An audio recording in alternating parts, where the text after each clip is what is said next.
Hello everyone. स्वागत है आपका सिविल रैंक स्टेट पीसीएस में। आज जो हम डिस्कस करने वाले हैं वो है भारत सरकार अधिनियम 1858 और हम जानने वाले हैं इसकी पृष्ठभूमि, मुख्य प्रावधान, महत्व, कमियां, शामिल करेंगे प्रीवियस ईयर के क्वेश्चन और मेंस के क्वेश्चन। ये कंप्लीट पैकेज रहेगा प्रीलिम्स और मेंस दोनों के लिए। तो और ये जो सारा जो कंटेंट है वो एग्ज़ाम ओरिएंटेड है, एग्ज़ाम से बाहर कुछ भी नहीं है। तो आप बने रहिए। स्टार्ट करते हैं हम भारत सरकार अधिनियम 1858। उससे पहले यदि आप हमारी किसी भी प्रकार की कोई भी पीडीएफ डाउनलोड करना चाहते हैं तो ये हमारा टेलीग्राम चैनल का लिंक है।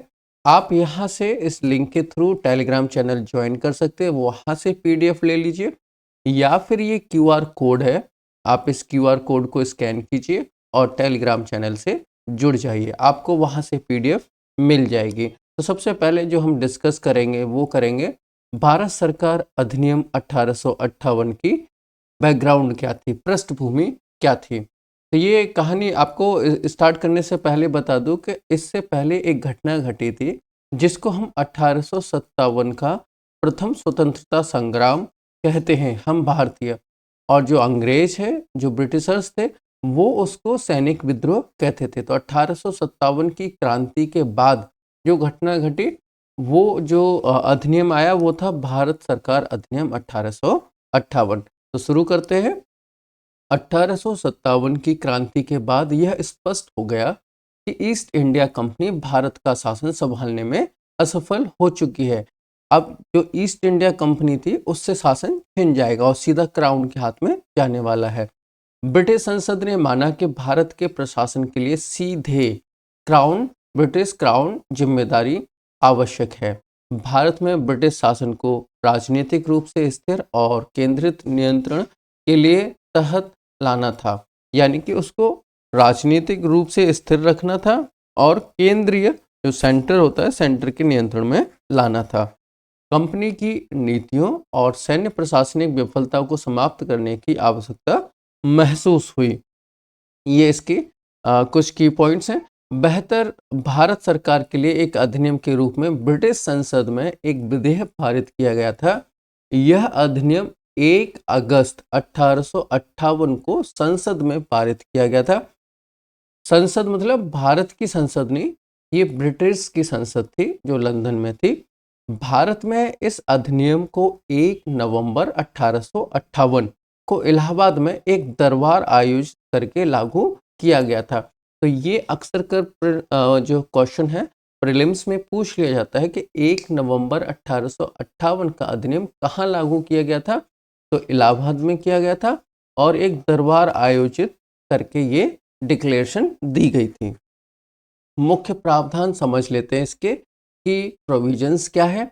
पिट्स इंडिया एक्ट 1784 के माध्यम से स्थापित दोहरी सरकार प्रणाली को समाप्त कर दिया गया है। जो पिट्स इंडिया एक्ट में दोहरी सरकार प्रणाली थी उसको समाप्त कर लिया। ये प्रीलिम्स का क्वेश्चन बन जाता है, आप स्टार लगा लीजिए और नोट डाउन कर लीजिए। भारत के संपूर्ण प्रशासन की जिम्मेदारी राज्य सचिव को सौंप दी गई, जो ब्रिटिश सरकार में कैबिनेट मंत्री थे और ब्रिटेन में रहते थे। प्रशासन में सहायता के लिए राज्य सचिव को 15 सदस्यीय सलाहकार निकाय सौंपा गया।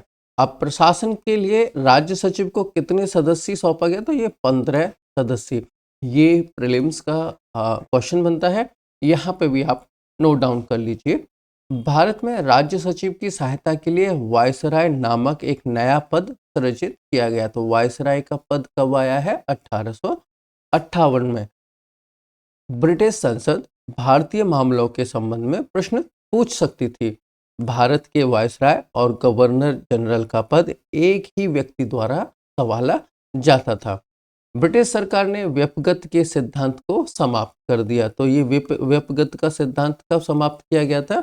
1858 के अधिनियम में। भारतीयों को योग्यता के आधार पर ब्रिटिश भारतीय सरकार में सेवा करने की अनुमति दी गई। ईस्ट इंडिया कंपनी में काम करने वाले सैन्य कर्मियों की नियुक्ति ब्रिटिश भारतीय सरकार के अधीन होती थी। इस अधिनियम में भारत को प्रत्यक्षतः ब्रिटिश उपनिवेश बना दिया था।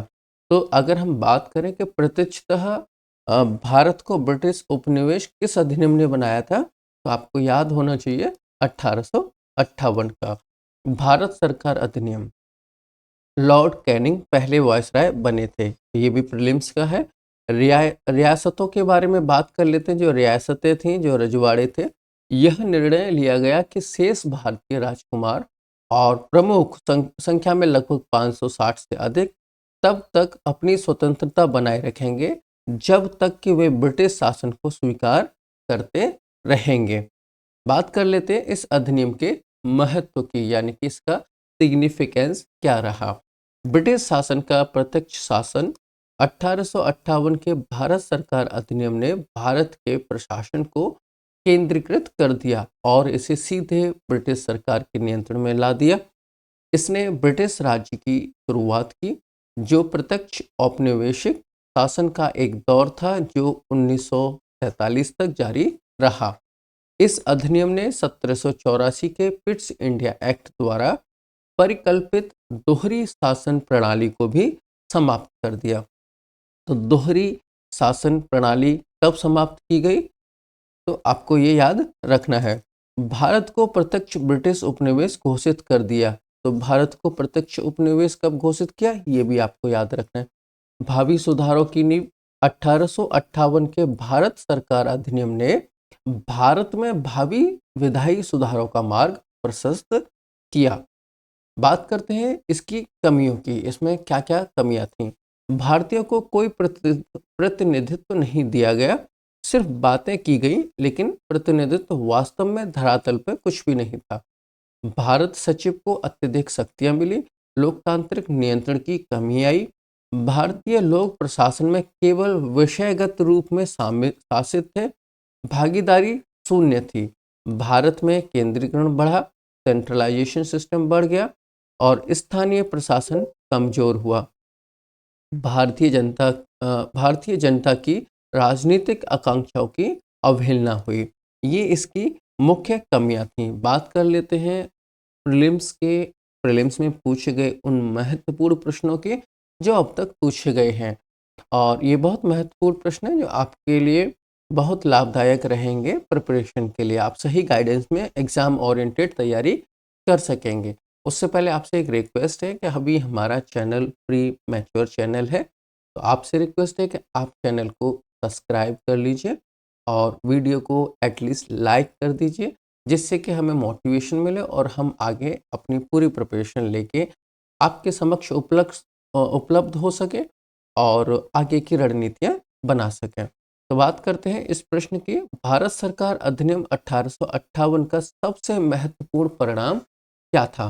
कंपनी के व्यापार का अंत, भारत में क्राउन शासन की शुरुआत, वायसराय पद की समाप्ति या भारत की विधान परिषद की स्थापना? तो सही आंसर होगा भारत में क्राउन शासन की शुरुआत। अगला प्रश्न है, भारत सरकार अधिनियम 1858 के अंतर्गत भारत के प्रशासन का सर्वोच्च अधिकारी कौन बना? भारत का वायसराय, प्रधानमंत्री, भारत सचिव, लॉर्ड डलहौजी? आप इसका आंसर देने में कुछ लोग बहुत कंफ्यूज हो जाएंगे, लेकिन सही इसका आंसर होगा भारत सचिव, secretariat of state for India. ये इसका सही आंसर है। एक्सप्लेनेशन के लिए आप यहाँ से पढ़ सकते हैं। इस अधिनियम के अंतर्गत secretariat of state for India का पद बनाया गया, जिसे ब्रिटिश संसद की सहायता प्राप्त थी और जिसके पास भारत के प्रशासन पर व्यापक अधिकार थे। बात करते हैं अगले प्रश्न की। भारत सरकार अधिनियम 1858 के बाद भारत के प्रथम वायसराय कौन बने? पहले वायसराय कौन थे? तो कैनिंग थे। कैनिंग इसका सही आंसर होगा। आप एक्सप्लेनेशन के लिए यहाँ से पढ़ सकते हैं। अगला प्रश्न है, भारत सरकार अधिनियम 1858 की एक प्रमुख विशेषता क्या थी? ऑप्शन ए है प्रांतीय विधान परिषदों की स्थापना, ऑप्शन बी द्वैत शासन की शुरुआत, ऑप्शन सी रॉयल प्रोक्लेमेशन द्वारा भारतीयों को समान अधिकार एवं न्याय का आश्वासन, और ऑप्शन डी है केंद्र और प्रांतों में विधायी शक्तियों का विभाजन। आप इसका सही आंसर हमें बता सकते हैं। सही आंसर होगा 1858 में महारानी विक्टोरिया की घोषणा जारी की गई, जिसमें भारतीयों को समान न्याय, सरकारी सेवाओं में अवसर और धर्म में हस्तक्षेप न करने का आश्वासन दिया गया। तो सी इसका सही आंसर था, ये इसका सही आंसर है। बात करते हैं अगले प्रश्न की। निम्नलिखित में से कौन सा भारत सरकार अधिनियम 1858 की कमी यानी कि लिमिटेशन थी? भारतीयों को विधान परिषद में प्रतिनिधित्व मिला। ऑप्शन बी, भारतीयों को उच्च प्रशासनिक पदों पर नियुक्ति किया गया। ऑप्शन सी, अधिनियम ने प्रशासन को अधिक केंद्रीकृत बना दिया, जनता की भागीदारी न के बराबर रही। ये ठीक था आंसर, ये नहीं है। लोक सेवा आयोग की स्थापना हुई। तो इसका सही आंसर सी हो जाएगा। हाँ, इसका सही आंसर सी है।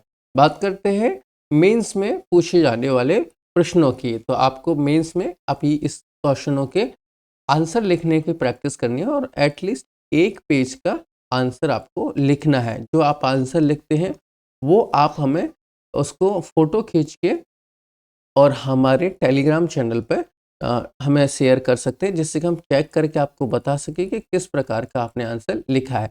आंसर लिखने का ये तरीका होता है, मान लीजिए ये कॉपी है, ऐसे करके लाइन खींच लेना और इधर आपको कुछ भी नहीं लिखना है, ये ऐसे लाइन होती है, इधर कुछ नहीं लिखना है और यहाँ से उत्तर लिखना, प्रश्न लिखना, उत्तर लिखना, यहाँ से उत्तर लिखना स्टार्ट करना। इतने बीच में आपको आंसर लिखना है।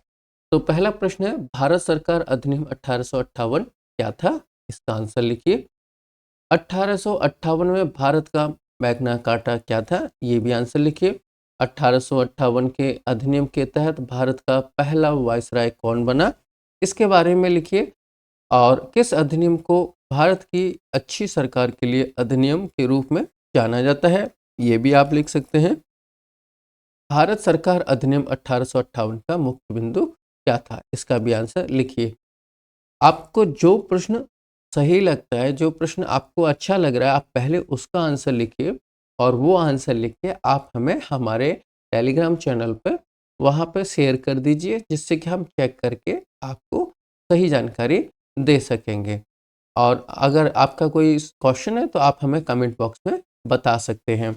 यदि आप हमारा complete UP PCS Indian polity करना चाहते हैं तो आप हमारी ये प्लेलिस्ट है, आप यहाँ से सारी वीडियो को देख लीजिए। 10 से 12 मिनट की वीडियोज़ हैं जो आपके लिए हेल्पफुल रहेंगी। जाने से पहले फिर आपसे एक रिक्वेस्ट है कि प्लीज़ चैनल को सब्सक्राइब कर दीजिए और वीडियो को लाइक कर दीजिए, जिससे कि हमें कम से कम एटलीस्ट इतना तो हो सके कि जितना हमारी वीडियो अपलोड हो रही है उतने हमारे पास सब्सक्राइबर्स हों।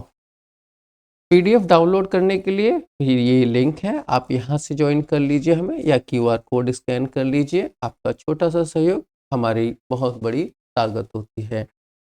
जय हिंद, जय भारत।